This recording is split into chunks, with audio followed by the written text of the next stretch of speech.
के stocks of the day समझने के लिए। यतिन, क्या पिक किया है? गुड मॉर्निंग वीरू और अगली आज stock of the day UltraTech और इंडिया सीमेंट। और अल्ट्राटेक ने अपनी 20% से ज़्यादा हिस्सेदारी खरीदी है इंडिया सीमेंट में आर के दमानी से। और इस ट्रांजैक्शन के बाद अल्ट्राटेक तो 6% ऊपर ही है, इंडिया सीमेंट लगभग 11% की तेज़ी दिख रही है। और 30% से ज़्यादा का गेन आपने इस हफ्ते में ही इंडिया सीमेंट के शेयर में देखा है। 290 के पार ये काउंटर आपको दिखाई पड़ रहा है। इसके बाद केईसी इंटरनेशनल लगभग 1000 करोड़ से ज़्यादा के ऑर्डर्स इनको transmission and distribution cable business में आते हुए नजर पड़े हैं। और इसके बाद स्टॉक में अच्छी खासी तेज़ी, लगभग 6% की तेज़ी केईसी इंटरनेशनल के शेयर में ये पर्टिकुलर ऑर्डर विन के बाद। और आर्कियन केमिकल्स ये भी स्टॉक रखी है रेडार पे।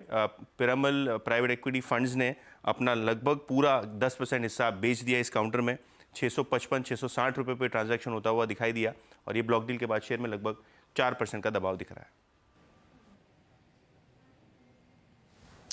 आर्कियन केमिकल्स आपके स्क्रीन पे बैकफुट पैकेट रेट करता हुआ, लेकिन इंडिया सीमेंट्स लगभग अब 11% ऊपर। आज का stock of the day news flow के आधार पर अच्छा मूव देता हुआ और केईसी इंटरनेशनल भी ट्रेड करता हुआ। बट इंडेक्स को अनुज अब 23879 ऑलमोस्ट हम कल की हाईएस्ट ट्रैजेक्टरी में जाते हुए आज रिलायंस अहम भूमिका में, निर्णायक भूमिका में है ना? देखिए वीरू, मैं इसे कहते हैं ना, ठीक है, बार बार एक चीज़ नहीं कहते हैं, लेकिन आज अगेन मार्केट ने आपको क्या शानदार ट्रेड दी है। फिर से वही चीज़ कि गैप डाउन को खरीदिए और एक स्टॉप लॉस लगा दीजिए सिस्टम में, क्योंकि ये हमारी गिरावट थी भी नहीं। और देखिए एक चीज़ मैं कहूँगा, अगर आप एक डे ट्रेडर है ना, मार्केट एक स्विंग आपको दे चुका है। मतलब एक बार ऑफ लोज अगर आप देख लें निफ्टी का, अगर आपने लोएस्ट पॉइंट पे नहीं भी खरीदा है ना, तो भी आज कोई कंप्लेन नहीं कर सकता कि हमको ट्रेड नहीं मिली। मतलब इससे अच्छी ट्रेड क्या मिलेगी आपको? निफ्टी ने आपको हल्का सा गैप डाउन दिया, एक बार ऑफ लोस प्ले करिए इसको, और उसके बाद जोन में आया, वो जो जोन की हमने बात की थी वहाँ से, और वहाँ से आपको आराम से 60 पॉइंट के करीब दे दी। चलिए 45-50 पॉइंट भी अगर आपको एक्सपायरी वाले दिन मिल गए निफ्टी पर, तो एक ट्रेड तो मिल गई आपको। अब वो आपको बुक करनी है नहीं करनी है, वो आपके ऊपर डिपेंड करता है। मेरा मानना अभी भी यही है कि अभी भी इस मार्केट में अपसाइड बाकी है। और मैं तो अभी भी एक मेरी गट फीलिंग जो है वो यही है कि एक्सपायरी 24,000 के ऊपर होगी। ये मेरी गट फीलिंग है, मैं गलत हो सकता हूँ, लेकिन ये गट फीलिंग है मेरी, और ये डेटा पॉइंट भी मुझे जो है वो बता रहा है उस हिसाब से।